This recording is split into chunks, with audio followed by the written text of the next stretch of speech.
The Lakers acquired Luka Doncic in one of the most shocking trades of all time.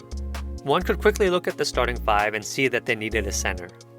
And the Lakers didn't waste much time in getting one in Mark Williams. Of course, that trade got rescinded because Mark Williams failed his physical. So did the Lakers dodge a bullet? Only time will tell, and it's going to depend on Mark Williams' health. However, there were basketball concerns I had about him still. At the same time, the Lakers desperately needed a center this year. So let's take a deeper dive into his offense and defense and look at the basketball reasons on why the Lakers may have dodged a bullet. Starting with his offense, he's not a center you're going to have wanting shooting threes, but he's a big who will thrive in the dunker spot. The Hornets would run this angled down screen action for him to get an easy bucket from the dunker spot.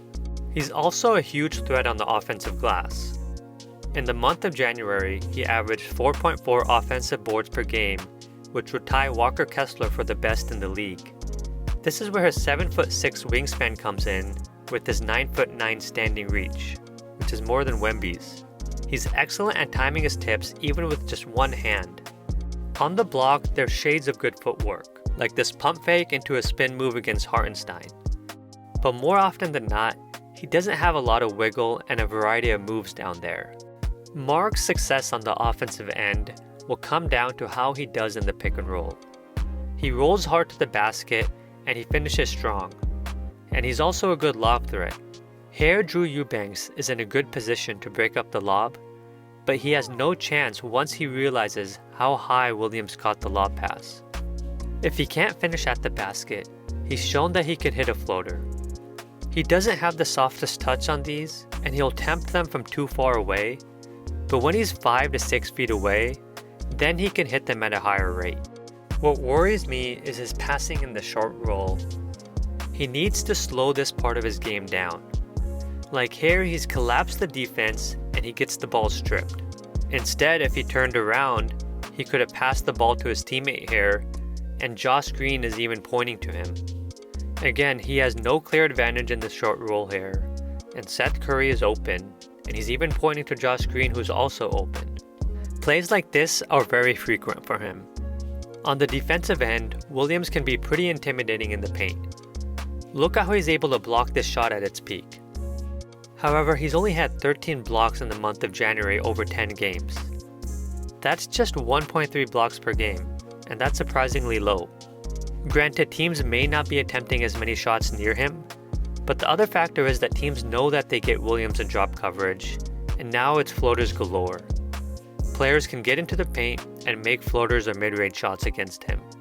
He's unable to switch at his size, and he's going to have to be better and know when to come up and commit to the shooter instead of giving them open looks. Here he does a good job of keeping the offense honest. He's in a good position between Jalen Duren and Cade, and Cade forces up the tough floater over the outstretched arms of Williams, and it's a miss. It was definitely debatable on a basketball sense if Mark Williams was the right choice for the Lakers. In a sense, he definitely was the right choice because he's young, he has a lot of potential, but at the same time, I don't think he's ready to guard guys like Jokic and Wemby in the West. However, the counter to that is that the Lakers didn't have many options, and there weren't a lot of centers on the market. There's both negative and positive aspects for this trade being rescinded. The negative is that it's really awkward now for all the players involved, and in the back of their minds, they're always going to think about that their team wanted to trade them. It's going to be interesting to see if their teams can repair their relationships. It's also negative for the Lakers because they don't have a starting caliber center for this season. The positive for them now is that they got Dalton Knecht back along with their pick and their swap, which they can use in the offseason to get another center.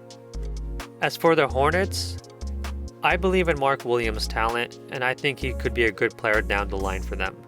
It's all about repairing the relationship and making sure that he does stay healthy, and proving that the Lakers' medical staff made a mistake on passing on him. Mark Williams is the starting caliber center. He just needs more time to develop into becoming a center I trust in the playoffs. That being said, he's lost his opportunity to play for a playoff team this year. Only time will tell if the Lakers made a mistake by passing on him. I really appreciate everyone watching, and check out some of my other videos down below. Peace.